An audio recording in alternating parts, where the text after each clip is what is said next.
Hey guys, what's up? Welcome back as always to another video on the channel. It's Ansonex, and today I want to talk about the player character roles in Deadlock and how they're not really clearly defined yet, which leaves it up to us to figure it out. But I think that's what makes this stage of the game so exciting.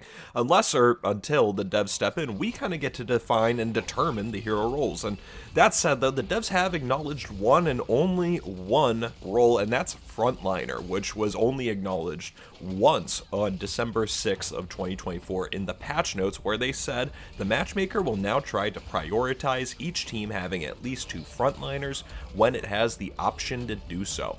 But a frontliner isn't just a tank. We never get any definition as to what a frontliner specifically is, but I think we can all infer that these are probably heroes with high survivability, usually through probably a combination of large HP pool and some form of self-sustain. And my examples that I would think of are Dynamo, Abrams, Moe and Krill, Calico, tanks, bruisers, that type of thing. After that, though, we get into the murky waters. We haven't gotten any defined roles after that, but I've come up with a few of them, and I think they're pretty up the middle, and all the heroes can apply pretty cleanly into at least one of these categories. And so we'll just run through what I think the roles in Deadlock are outside of the frontliner. I think you can break that egg into a couple of different categories though as well. The first one is tank, and these are the pure frontliners, the heroes who are designed to absorb damage for their team, initiate fights, and control engagements. These heroes probably have crowd control abilities, high HP, and defensive tools that help them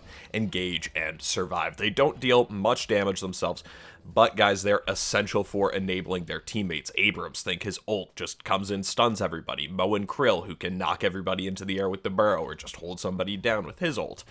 Characters that are able to rush in, make an opening for their team, and take a bunch of damage while they're doing it. Next up, similar, but with a little bit of difference, is a Bruiser. Bruisers sit between tanks and damage dealers. They can take a beating, but they also hit back hard. And unlike tanks, Bruisers aren't focused solely on absorbing damage. That might be a little bit of a harsh description of tanks in general, but not focused on taking damage. They are threats in their own right. They have probably some self-healing. Think about Calico with the slash. Damage mitigation, Warden, his spirit shield, or other sustain tools that help them stay in the fights longer than the standard damage dealers.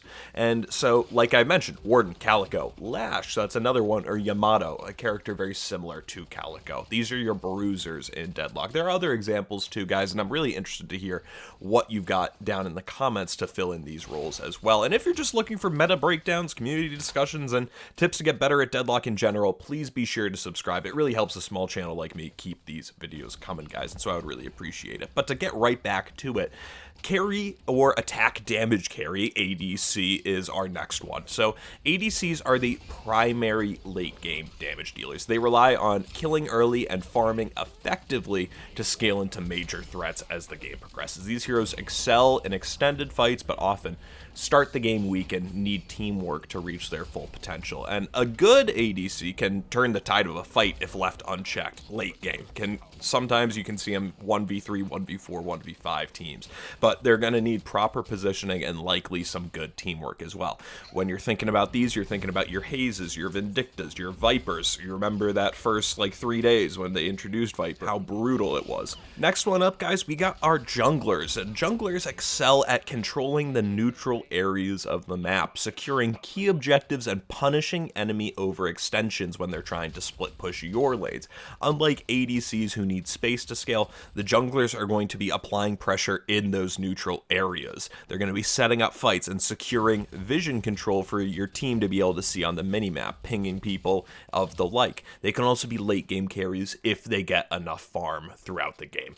Seven and Haze are your real hardcore junglers at the moment. There aren't a ton of them in Deadlock quite yet. One thing that I think is really interesting that I'm excited to follow through the course of this year is that the devs mentioned that one of their goals for 2025 is to add more heroes to the roster and really expand the roster. So I'm really excited to see what kind of other heroes we get and if there can be somebody who can fill in this role a little bit more clearly, because I think this is something that Deadlock is really missing, is heroes that excel at applying pressure in neutral areas and being sneaky in the enemy backline in ways that don't feel cheap like it kind of does when the Haze Sleep Dagger build is really in the meta.